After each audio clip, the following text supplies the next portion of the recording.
ஷார்ஜாவை கோஃபக்கானுடன் இணைக்கும் ஒரு அற்புதமான புதிய சாலை திட்டத்தை உச்ச கவுன்சிலின் உறுப்பினரும் ஷார்ஜாவின் ஆட்சியாளருமான மாண்புமிகு ஷேக் டாக்டர் சுல்தான் பின் முகமது அல் காசிமி அறிவிச்சிருக்காரு.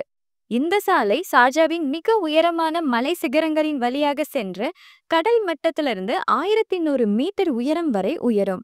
அல் குசைர் சுரங்கப்பாதையில் இருந்து தொடங்கி கோர்ஃபக்கானில் உள்ள மிக உயரமான மலை சிகரத்தை இது அடையும். இது பயணிகளுக்கு அற்புதமான காட்சிகளையும் சிறந்த ஓட்டுநர் அனுபவத்தையும் வழங்கும்னு சொல்றாங்க. மேலும் டாக்டர் சுல்தான் இதை இதுவரை கண்டிராத அதிசயம்னு சொல்றாரு. ஷார்ஜா ரேடியோ அண்ட் டெலிவிஷன்ல டைரக்ட் லைன் நிகழ்ச்சியில பேசிய டாக்டர் சுல்தான் இந்த சாலையில் பசுமையான நிலப்பரப்புகள், நீர் கால்வாய்கள் மற்றும் வழியில் அழகாக வடிவமைக்கப்பட்ட வீடுகள் இருக்கும்னு சொல்லியிருக்காரு. அல் குசைர் சுரங்கப்பாதையில் இருந்து செல்லும் இந்த சாலை பிராந்தியத்தின் இயற்கை அழகின் பரந்த காட்சிகளை வழங்கும்னு சொல்றாங்க. பார்வைக்கு பிரமிக்க வைப்பதோடு மட்டுமல்லாமல் இந்த சாலை ஷார்ஜாவிற்கும் கோர்ஃபக்கானுக்கும் இடையிலான பயண நேரத்தை குறைக்கும்னு சொல்றாங்க.